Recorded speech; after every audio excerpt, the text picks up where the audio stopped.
Follow us at PSC Housing if you aren't already. This session is titled 9th Square Apartments and the Challenges of Mixed Income and Mixed Use Development During COVID-19. And this is our last session of day 2. So thank you for joining us for a full day. And before we turn it over to our presenters, we'd like to thank our leading sponsors, the Connecticut Housing Finance Authority and the Melville Charitable Trust. Their support has allowed the conference to happen again this year. Thank you to our collaborating sponsors, the Department of Housing, Webster Bank, and Rockport Mortgage. We also have a host of supporting sponsors that have helped make this conference happen, including Beacon Communities, who you'll hear from today, Capital for Change, Corporation for Supportive Housing, Elm City Communities, Fairfield County's Community Foundation, Federal Home Loan Bank of Boston, JHM Group, LISC, National Equity Fund, and Trinity Financial. And last but not least, a big thank you to Beacon for sponsoring this session and for being with us here today. A few housekeeping items. This session is being recorded. We will make the recording available to conference attendees as soon as possible. All participants have entered muted. Please remain on mute unless the speaker asks you to unmute. If you have a tech issue, please select the chat icon in the Zoom control panel and you can send the chat to PSC Zoom meetings. And I'll do my best to assist you. And your speakers today will let you know how they'd like to address content questions, whether through the chat or having you raise your hand and come off mute. And with that, I will turn it over to our presenters. I'll turn it over to Jaissa to start. Hi, everyone. Thank you for having us. My name is Jaissa Feliz, and I am a development associate at Beacon Communities.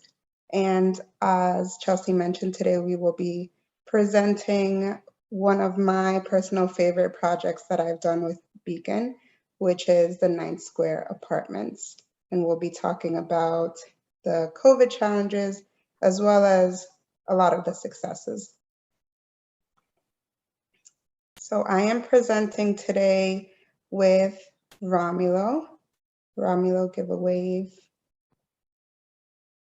Romulo Samaniego is the senior property manager at 9th Square Apartments, and he is joined by Alejandro Cordido, there he is, who is the owner of Somos, which is a Venezuelan arepa restaurant that lives at 9th Square.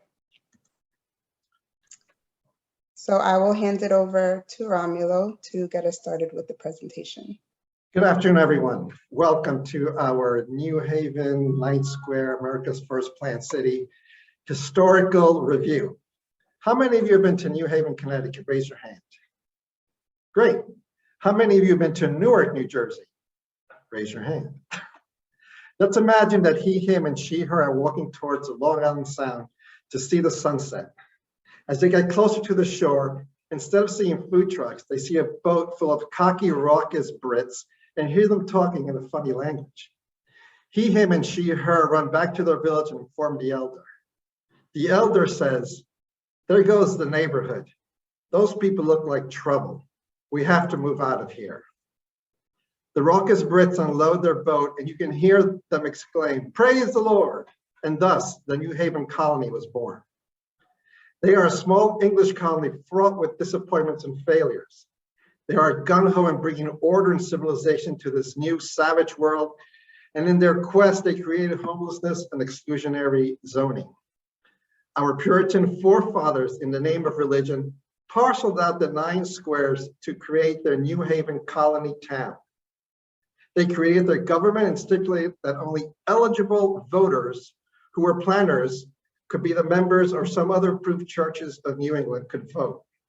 This included indentured servants, temporary residents, and transient persons who were considered to have no permanent interest in the community. Sound familiar? Since the 9th Square is located closest to the colony's harbor, it was the first to develop a significant commercial presence. He, him, and she, her's village disappeared.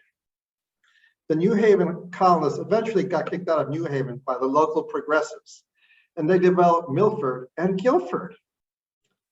And when they got kicked out of those suburbs, they went to New Jersey, believe it or not, and they developed a place called New Ark, better known as Newark. Now, let's get back to 9th Square. Next slide. That's the history of Ninth Square. And just really quickly, before we move on to the next slide, the urban planning was around the town green, which is the middle square of the 9 squares. And you see here on the map where our community is, the 9th square. Yes, New Haven today. So in one of Rene Descartes' sabbaticals, he took a teaching assignment for summer at Yale. And I was pondering over the green one day, he said, 9th Square exists, therefore it is. Other philosophers and politicians had good quotes too. In the words of former Mayor John DeStefano, 9th Square is the canary in the tunnel. He was referring to the 9th Square project being completed and pointing out that people would move downtown, that a neighborhood would work downtown. But it takes more than a village to make it work. It takes a lot of creative financing. That what they don't teach at Gabelli School of Business Forum will be enough. So here it is, 9th Square. It's in the middle of a time of change. It needs to be successful. After 2 decades of major obstacles, it's become the most spectacular mixed income project in New England. Enter Beacon Communities LLC. We revived a struggling retail on Orange Street. As my esteemed colleague Celine Sober pointed out, 9th Square makes places for collaboration. You can come in the morning and get a breakfast sandwich at Eddie's at 9th Square Market, then get a smoothies at Lifeboats, and sit at a table on Orange Street as you ponder your next kitchen renovation at Fletcher Cameron Design. As the day goes on, you can plan a gaming night at Elm City Games.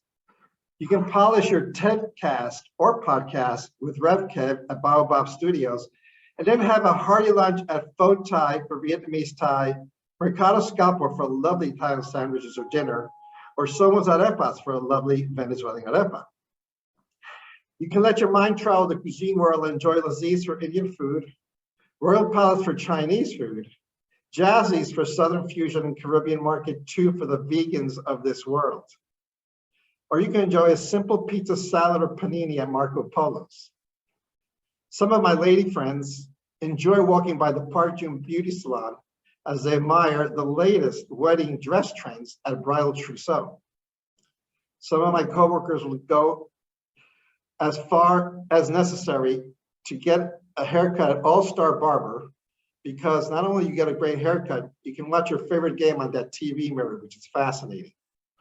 We also have art space where you can always enjoy a tastefully curated exhibit from Lisa Dent, executive director, or grab a brew and play arcade games at Barcade. And then there's a piece of resistance, Bark and Vine, where you can pick up a lovely pet-friendly plant, cactus, or bug-eating Little Shop of Horrors Venus flytrap, among other things. And that's 9th Square at New Haven today. Excellent. Thank you, Romulo. So Romulo so elegantly just described a lot of our retail tenants, and largely the downtown New Haven area is known for its arts and culture district, of which some of the 9th Square businesses are a part, including Art Space and Elm City Games. But you see here also that Orange Street, which is a central corridor in the neighborhood, also has outdoor festivals. In this bottom right picture, this is a picture of the 9th Square Market, which happened last month. We're also, I think less than a mile, right, Romulo, from Union Station? Yes. New Haven's also the home of Yale, of course. So it's very much an eclectic array of culture and academia and arts in the downtown New Haven district. Good old fast facts of 9th Square. So let's see. It's 5 buildings. Well, let me give you a little historical precursor first, so I could flow into my flow here. Urban renewal can be considered an oxymoron in this country. U.S. cities have seen 2 waves of urban renewal since the end of World War II, and New Haven was in the forefront of both. As Tom Condon, a renowned newsman extraordinaire, explained to me one day. The first was in the 1950s and 60s. A third of the city was demolished and thousands of housing units were cleared, as well as residents and businesses. Though the undertaking got considerable attention, history has judged it as a mixed success. Thumbs up for Wooster Square, by the way, Pepe's is there, the best pizza, the creation of Long Wharf commercial area, and the removal of the city's worst slum housing. Thumbs down for the downtown shopping complex, now reconfigured or demolished for apartments in the community college. From the start, redeveloping downtown New Haven was a mistake, wrote prominent architect and planner Alexander Garvin in his influential 1996 book, The American City, What Works, What Doesn't. New Haven was not renewed, urban affairs writer and New Haven native Rob Gurwitt wrote in Mother Jones in 2000. Gurwitt said projects such as New Haven's and in those many older cities gave urban renewal a bad name, hence the oxymoron terminology. However, one area that was spared from the wizard's wand of urban renewal was good old Ninth Square. Although 25 businesses were lost, the project took over 6 years to develop, and the recession of 1989-90 did not help. When the project opened, what was needed were businesses. We have 335 residential units, 190 affordable for the 60% crowd, 145 market rate. The apartments rented right away, but not the retail spaces. They took time and evolved as every market evolves. In addition to providing affordable housing, which usually needs subsidy, Ninth Square has been a catalyst. And that's the key thing about Ninth Square. Its presence has leveraged hundreds of millions of dollars in private investment in every direction, from the revitalized blocks, including 360 State Street, the sleek 32-story unit structure that opened in 2010 and is known as the largest apartment complex in Connecticut. Such has been the surge at downtown New Haven at about 700 units of housing in several projects are coming online in the next year or so, all without public subsidy. Ninth Square has made that difference. Thank you, Romulo. So Beacon entered the picture in 2018. The Connecticut Housing Finance Authority selected Beacon to take ownership of the project. It needed physical improvements as well as a financial overhaul. So we completed a re-syndication in 2019.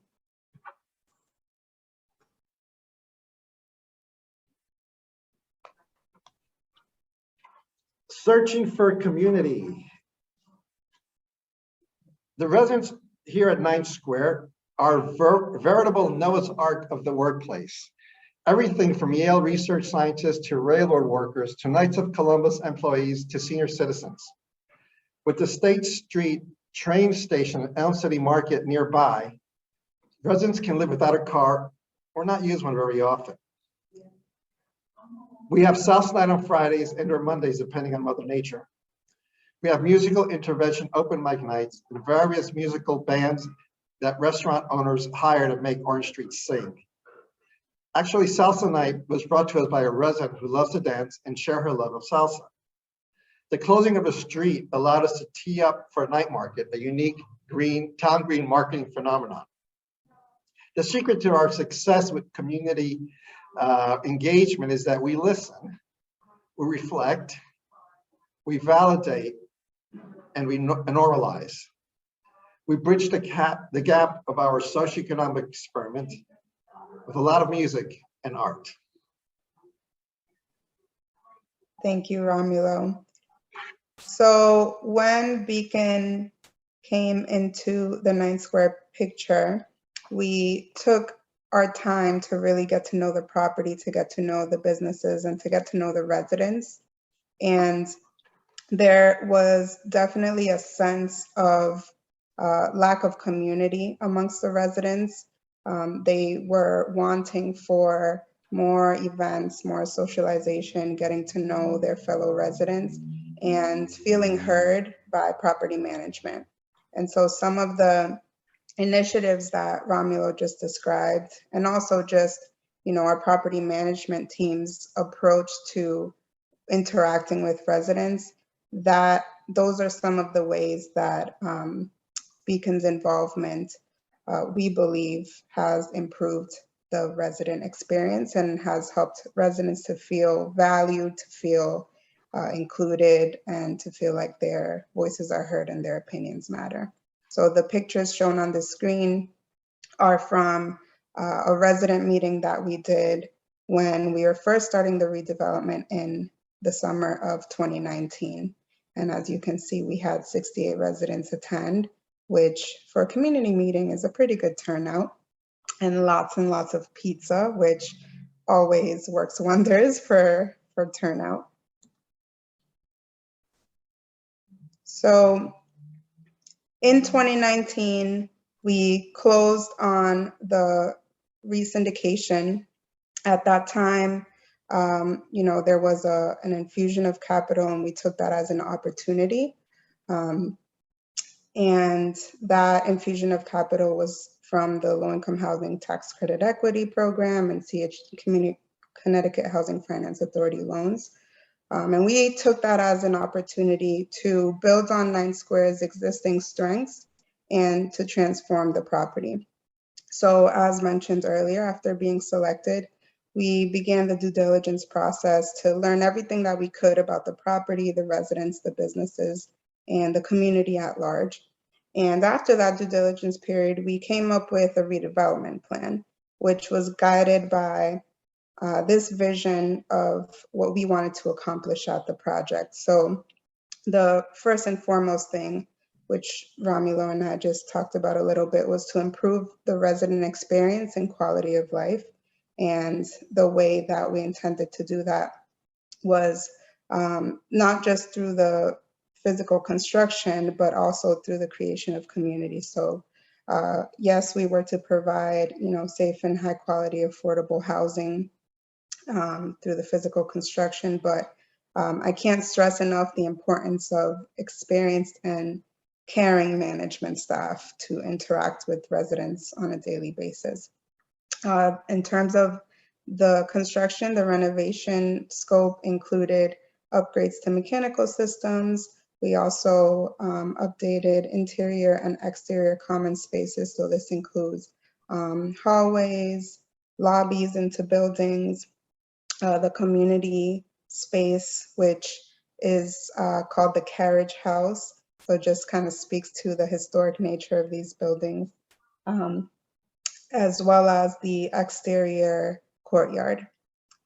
We also sought to improve operating efficiencies and promote sustainability through reduced energy consumption. So the physical scope of work intended to do that through the sealing of the building envelope with window upgrades, more efficient mechanical systems, LED lights, and low flow water fixtures. The project received an award through Connecticut Energy Efficiency Program in partnership with the utility company as a part of that. We also sought to create a sense of place. So we wanted 9 Square to not just be a place that people walked through on their way to Union Station when they were going to catch the Amtrak to Boston or New York City or any of the other regional metropolitan hubs. But we also wanted it to be a destination, somewhere where people stop and visit the businesses and dine at the restaurants. So the way that we did that, and we'll get into this in more detail in upcoming slides, we launched a rebrand initiative for the district. We also partnered with a local organization that Romulo mentioned called the Town Green District, which is a business improvement district organization. And they were working with a city program called Straight Up Art. And we partnered with them to commission local artists to create murals on the walls on the exterior of the buildings. And when COVID hit, we also shut down the street, which is what is shown in Romulo's background picture there, if you can see. And I'll talk a little bit more about it later as well. And finally, through our redevelopment, we sought to reactivate the business district in an equitable way. So not just, fill vacant retail spaces, but really build relationships and build trust with existing business owners, and also do targeted outreach to prospective business owners, specifically entrepreneurs of color, to fill the retail vacancies. We also did some storefront improvements as part of the construction scope of work. And in conclusion on this slide, as mentioned, although there were physical improvements that we would make through the construction process, our primary goal really went beyond the bricks and mortar. And we really wanted to transform the experience of residents, business owners, and the community at large. I'd just like to add to something you said, Jaissa. That whole collaboration led to our reaching out to New Reach and United Way of New Haven. And with that outreach, we were able to house 11 families who were in shelters or about to be homeless. And they were able to spend their last Christmas in a place they could call their own home. So all that work, and we were able to house 11 families who are living in shelters, I think says a lot for the work that's being done. Definitely, and the power of partnerships as well. Yes. Thank you for sharing that, Romulo. So here you see some pictures of the redevelopment. So this top left photo is a before of the courtyard, and the photo right next to it is an after. So that was a physical improvement done in the outdoor courtyard area. The top right photo is the community space, the new community space in the carriage house. Top left, or excuse me, bottom left is a unit interior. We've also got the upgrades to the common corridors and an upgrade to the fitness area as well. So I mentioned the redevelopment scope of work included upgrades to mechanical systems, heating and cooling systems, airtight windows. We also did upgrades to handicap units, and we also had a brand new management office fit out, which I'll show you a picture of in an upcoming slide. In terms of COVID impacts on construction, the scope of work of the physical renovation was relatively minor. So the construction period was scheduled to last 18 months, and COVID hit in month 10. And although the project was impacted, because we didn't have a lot of in-unit work, as mentioned, most of the construction scope of work were in common spaces. We weren't as heavily impacted as other occupied rehabs might have been, but our construction schedule was extended by 4 months, and there was an impact on construction labor. Contractors were shut down for a couple of weeks while waiting to receive official guidance, and also impacts on materials, which we're still feeling to this day. I keep hearing this buzzword of supply chain impacts, and we're definitely feeling it with the lead times on delivery for construction materials. So, this slide just goes into and shows some of the things that we did for one of our goals, which was creating the sense of place. So here you see the 3 murals that were painted as part of that partnership with the Town Green District and Straight Up Art. We, as mentioned, we wanted to reactivate 9th Square as a destination, a place that people don't just pass through, but really, spend time in and stop in. And we thought that the art component was an important part of that. And it also gave opportunity to local artists to display their talents and get some exposure. So here we have a mural of 2 essential workers who are actually residents at our 9th Square apartments. One resident is a bus driver and one is a nurse. We have this mural here is the idea was Gotham City, which is an architectural style in the New Haven area. And then this third mural is, I think, the area favorite. And it's a gorgeous mural that really maps out in a visual form the urban planning aspect of this. So, you know, there's planning drawings. It's as if it were a plan that were physically rolled out, and that extends further down the frame. And it's called The Blooming of Ninth Square. So it shows kind of the growth of Ninth Square as a neighborhood, as a community, and it shows a lot of the arts and culture aspects of it as well. And then this last photo is of the street shutdown.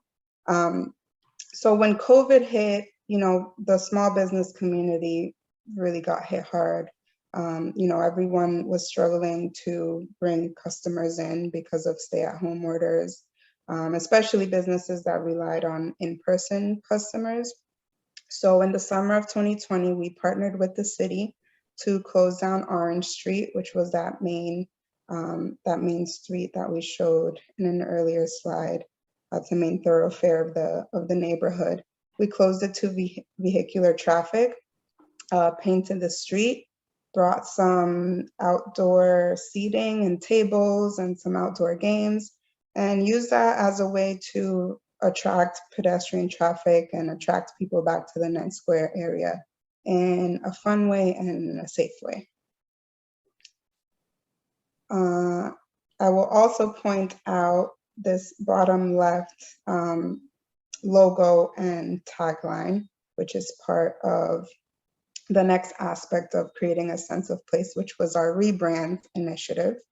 So we worked with a marketing firm called Proverb, and we rebranded the district with a new logo, a new tagline, a new color scheme. And this was really meant to kind of bring a sense of cohesion to the entire community, and again, kind of put a stamp on it as a neighborhood, as an attraction, a place to visit. So the logo is a play on a square, but it's an open door, and it happens to be in the shape of a 9, which was intentional. The tagline, "Think inside the square," is a play on "Think outside the box." And we really incorporated the logo tagline as well as the new color scheme on interior design. So in this bottom right photo, this is our new management office. This is the waiting area. So you'll see that the rebrand was incorporated in the design there, as well as, you know, in leasing banners on the exterior of the buildings and placards at the entrances of residential buildings.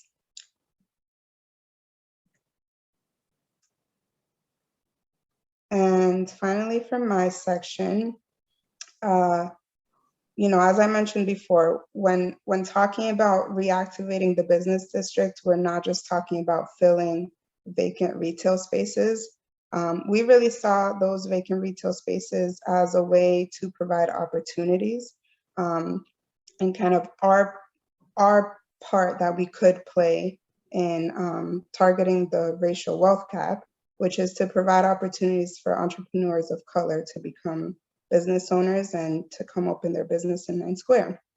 You know, having an affordable place to live really positions a family to have enough disposable income to work their way up the socioeconomic ladder, but ownership takes it a step further because it's a wealth building tool.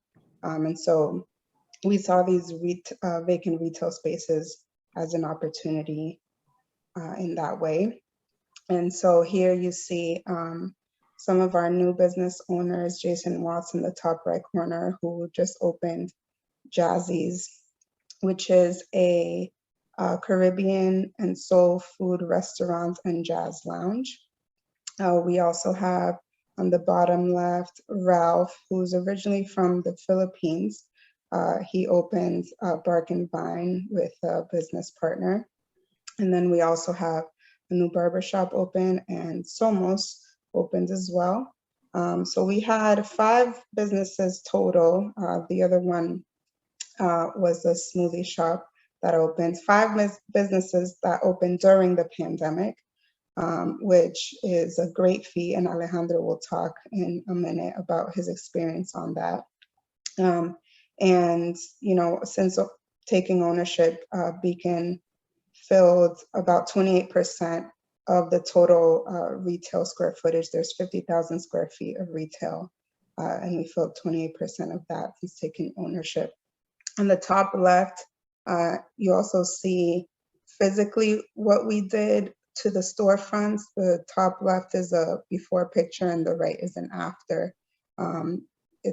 It's amazing what a fresh coat of paint can do. So we incorporated that into the rehab scope of work as well. So I will hand it over to Alejandro, and Alejandro, maybe you can talk about your experience opening Somos and some of the challenges you experienced during COVID, and then we can move over to the video. Good afternoon, everyone.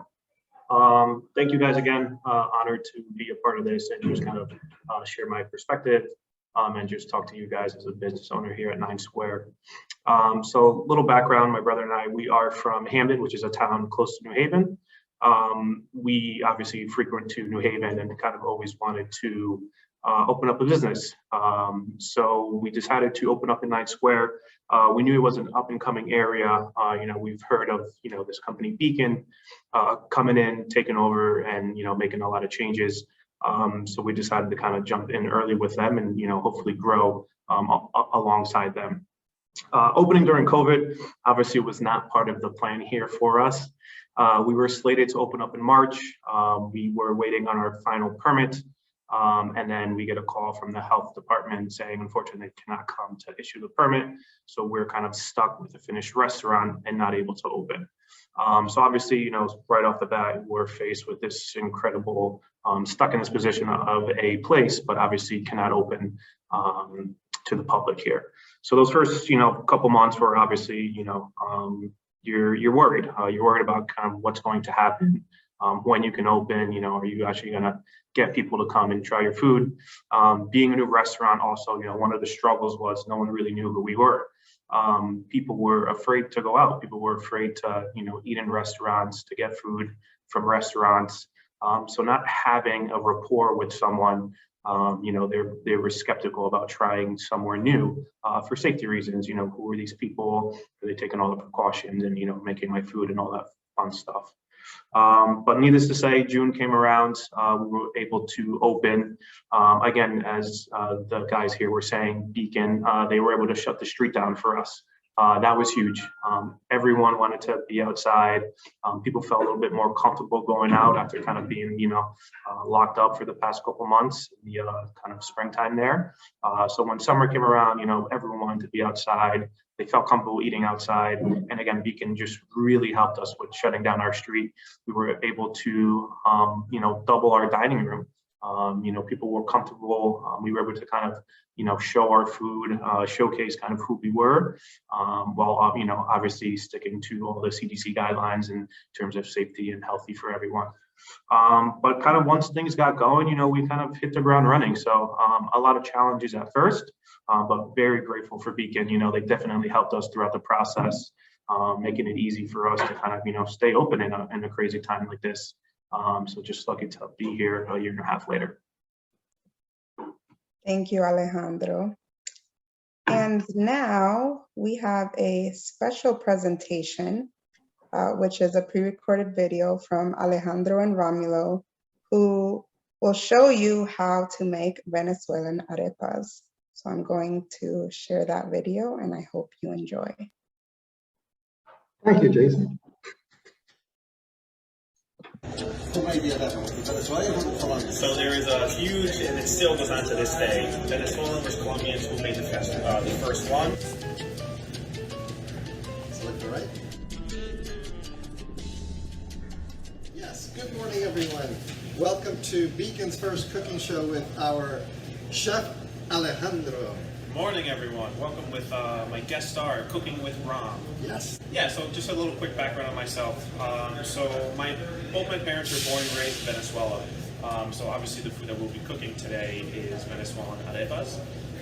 Again, this is food that we kind of grew up eating our whole lives. You know, this is a very easy, kind of simple food to eat at any time of the day. So my brother and I had this idea to kind of bring this delicious food to New Haven. And here we are, probably 6-7 years after this great idea, cooking and making our food in 9 Square. Great, Alejandro, that's great. Tell us a little bit more about the history of the arepa, because there's a very basic history, right? Of course. So kind of simple, kind of basic history of this. Obviously, corn was very prominent, in South America. Still is. It's one of the most cultivated crops. So wait a second. What is this whole dilemma or fight about? Who made the arepa? Was the Venezuelan or the Colombians? So there is a huge, and it still goes on to this day, Venezuelan versus Colombians who made the first one. I like to think that the Venezuelans did. That's why we have the better product. If you ask anyone, any Venezuelan, they'll say that the Venezuelan arepa is much better than the Colombian. So with that said, it kind of started with the indigenous people of Venezuela. What they would do is they would find this white corn. It was, a little softer than the yellow corn that we think of. And they would boil it. So they figured out once they boiled the corn, it becomes kind of a softer in taste. And what they would do is they would mash the corn after it was boiled to kind of make a dough. This is the Kumanagoto people. It's the indigenous people of the Venezuelan, Colombian area, and Ecuador area. They were the founders, really, of that whole area. So, what makes an arepa? So how do we make an arepa? An arepa is very simple. You have 4 ingredients. You have water, a little bit of salt, a little bit of oil, and lucky to us now, we don't need to actually grind our own corn anymore. A company, Pond, has produced a white corn flour. So this flour is already kind of ready to go, and all you need to do is add it in. So this is a big debate. We're going to start off right from the beginning. Us Venezuelans, which we do make the best arepas compared to the Colombians, what we do is we add the water first. Okay, water first, okay. Once we add our water, we do a little bit of salt for taste, a little pinch of oil. Now we add our flour. So what you want to do is you want to do a little bit at a time here. And once we start doing this, you kind of want to stir it with your hand and kind of incorporate everything together. Hold on. So everybody saw that. One more time, repeat. Water, salt, and oil. Correct. So we're going to have you... Did you wash your hands? I'll wash it. Hygiene first. All right, so I just start. Yep, so just start spinning. You kind of want to incorporate everything. Yes. Exactly. So what we want to look for is you don't want to have clumps in this. Whenever you start seeing clumps, we just kind of start grinding it away. Exactly, okay, squeezing it away. There we go. Great. So there's more flour on here for you.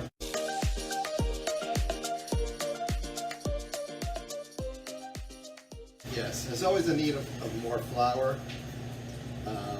I know in French cooking, there's always a need of more butter, and in development, there's always a need for more cash.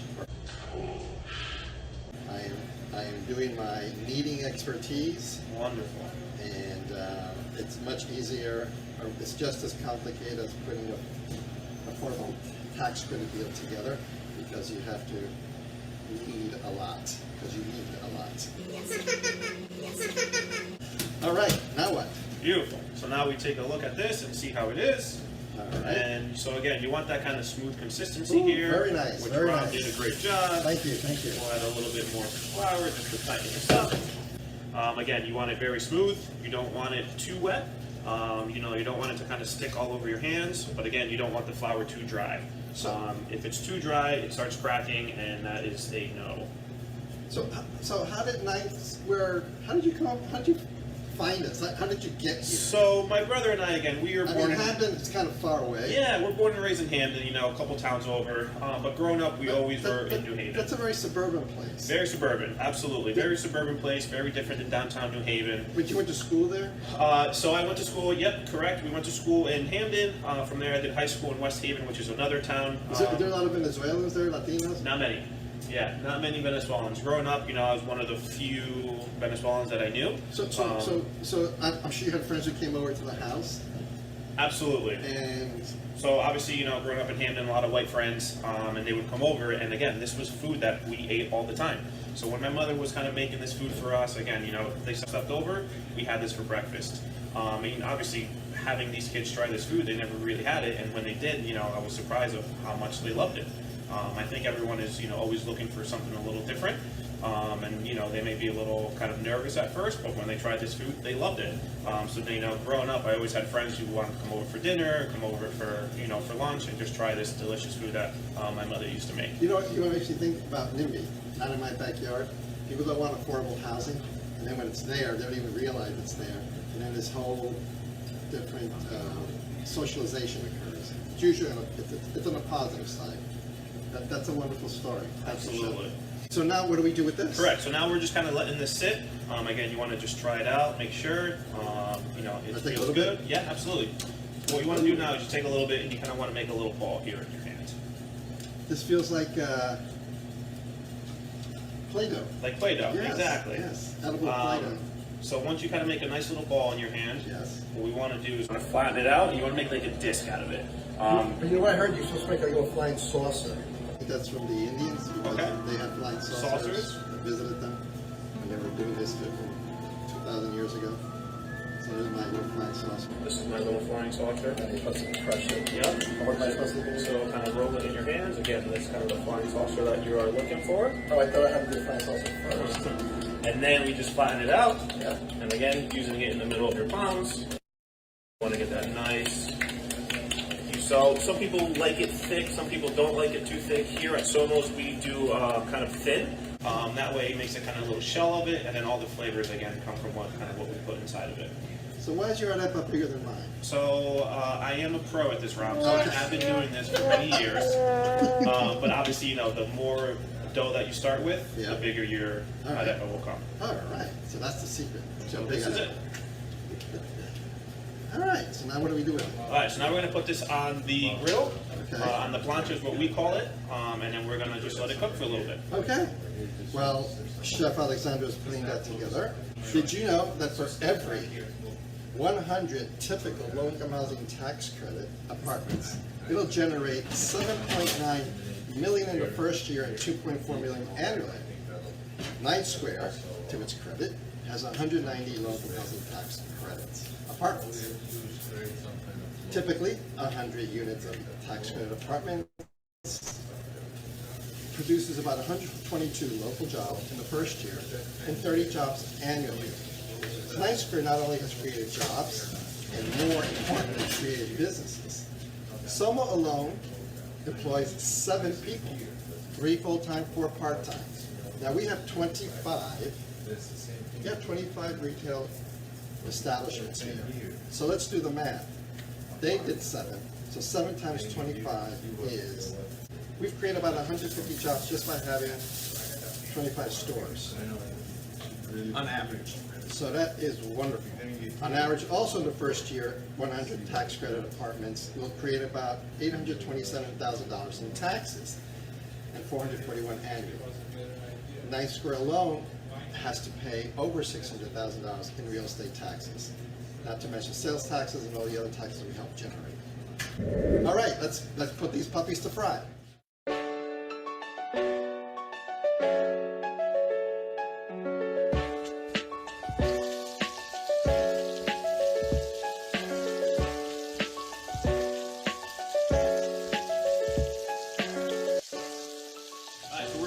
We're back, yes. We have the arepa on the plancha right now. Again, what you want to do is you want to get a nice kind of crunch on the outside. So for about 5 to 6 minutes on each side. And then what you want to do is you put it in the oven to finish it. Exactly. So you want that nice kind of shell on the outside. Very Again, nice. finish cooking it, you put it in the oven for another 6 to 7 minutes. Let cool, then bite and smile. Exactly. Great. So how did you envision all this? So kind of envisioning Somos again, it was always, what we wanted to do is kind of bring the food that we grew up and just kind of share it with New Haven. Yes. So again, you know, finding Ninth Square was a blessing to us. You know, being from New Haven, from the area, you know, we drove by Orange Street one day and we literally just saw a for rent sign.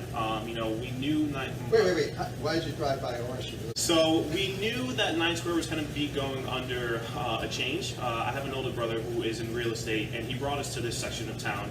He said that there was a developer coming in, buying Ninth Square, and he heard that he was going to do some crazy changes to the area. So he highly suggested that we check it out, speak to the new company, and kind of see how we can fit ourselves into this kind of upcoming of this portion of downtown New Haven. And just to clarify and to be transparent, the crazy company that came was Beacon. That is correct. Yes. And I was lucky enough to meet Ram, and it's been a match made in heaven ever since we met. And And we can give a hug here, absolutely. So, we have arepas being made. You envision your dream, you put it together. Your brother, who's in real estate, helps you find a place, tells you about the neighborhood. There's a vibe developed. You feel it, you come here, you meet us, we have a relationship, business, and it works. It's starting to work, starting to take off. COVID hits, the state is sort of stopping you from really expanding your business. But the dream keeps living, keeps going on. You and Beacon work things out, and it takes off. Absolutely. It takes off. Just like construction and development, everything is perfectly planned, and then a pipe breaks, or you need more money. You're breaking a wall down, and all of a sudden, oh shoot, we got to rebuild this. So, stumbling blocks. However, take it away. Absolutely. So again, you know, just kind of rolling with the punches, like Ram is saying. You know, a lot of things come up, and we were lucky enough to have Beacon on our side. You know, they were very helpful during all this time. You know, they did a lot for us to kind of keep us on our feet and keep us going until we actually had our opening day come in June. And ever since then, it's just kind of been a huge success. Isn't it true? And now we're going to build and eat our arepas. So Ram, I'm going to show you how to cut them, and then we're going to go down our line here, and you're going to build whatever you want. Fabulous. Beautiful. All right, so first you just grab your arepa, put it in one of these sleeves. What you want to do is just put your knife in here. You're going to cut all and kind of make a half moon out of it. So you kind of work your way across, get your knife in there, and boom, you make a nice pocket out of it. So now you're up. No pressure. So I'm going to take 9 square arepa. Number here. 1, 2, 3, 4, 5, 6, 7, 8, 9.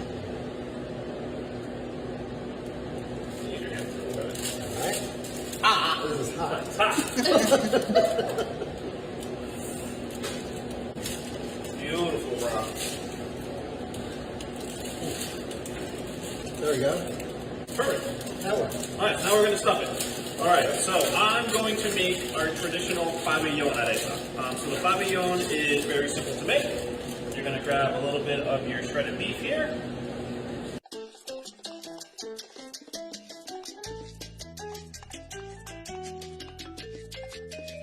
All right, so now that whatever you want to make, Rob. This is our shredded beef here. We have chicken. We have pork. I love the pork.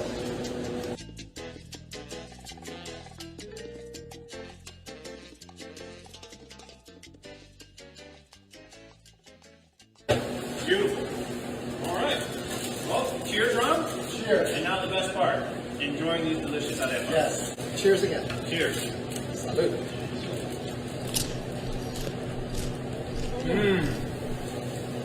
Wow. I told you, the Venezuelan arepas are the best arepas. Thank you, Ninth Square, for making us a part of this lovely community. And thank you, Rob. Thank you, Chef.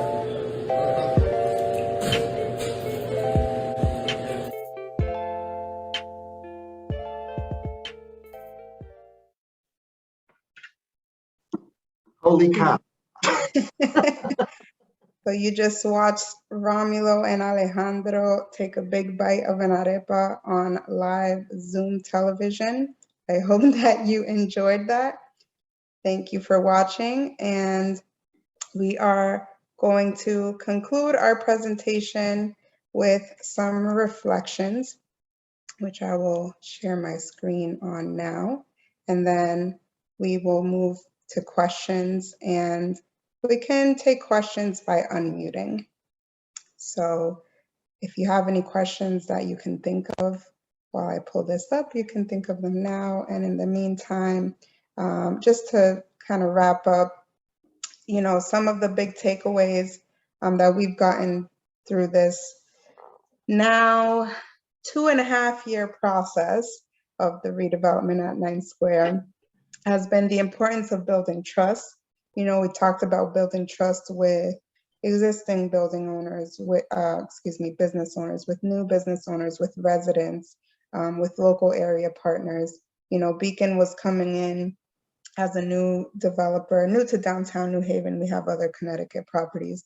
And so, you know, naturally with that, people kind of wonder what kind of people we are, what kind of company we are. And so we have to earn that trust. And we've been working to do that ever since coming to downtown New Haven. Also the importance of partnerships with local and state agencies.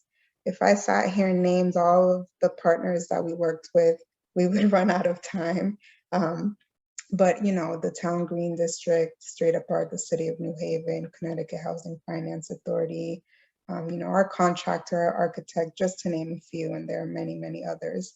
We could not have made any of this happen without any of them.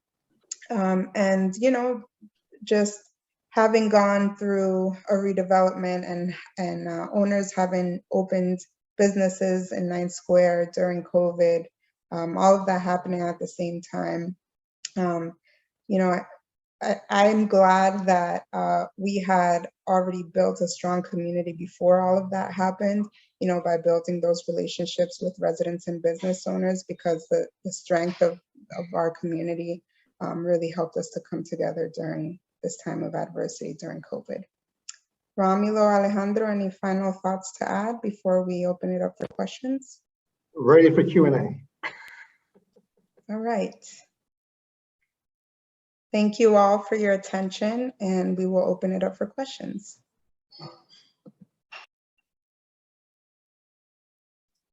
I'll jump in to ask when Ram and Alejandro are going to be on the big screen. So quite an impressive production, and really wonderful to laugh a little at the end of the day. So thank you. We'd like to thank iPhone and our editor, Miss Eva Maldonado. But it was basically iPhone. Awesome. Someone asked in the chat if we'll post that video. And so, yes, we absolutely will. And there's a lot of folks that I think would get a kick out of seeing it. Good. Well, we're glad you enjoyed it. We were trying to bring some levity to the whole situation here. Awesome. And I think you shared your contact information on the first slide way back when, so we can share that out with folks too. So sure. Especially after folks watch the recording, they may have questions and want to reach out to you about this amazing endeavor and project. Yes, no. Sure. Happy to answer any questions. And if you're ever in the New Haven area, please visit 9 Square and our fabulous businesses. Yes, and we'd be more than happy to give you the penny tour.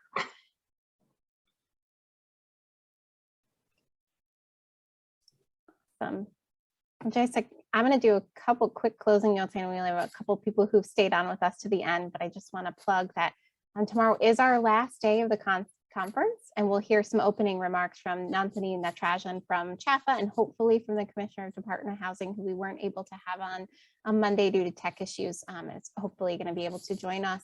And then directly following will be a keynote from author Richard Rothstein, author of The Color of Law. We'll send out a reminder that there's a separate link to access that event. And then we have a full day, another full day with sessions on the QAP, zoning, energy efficiency, accessory dwelling units, and equitable homeownership. So head to New Haven, get some arepas, and rest up, and join us again tomorrow. Is Richard signing any books? Virtually, sure. Yes, Ram. Awesome. Well, thank you Thank you, all. everyone. Thank you, Jaissa. Thank you, Ram. Thank you. Thank you, Thanks, Leslie. Alejandro. Thank you. Thank you. Have a good one. Thank you. Bye-bye. Be well.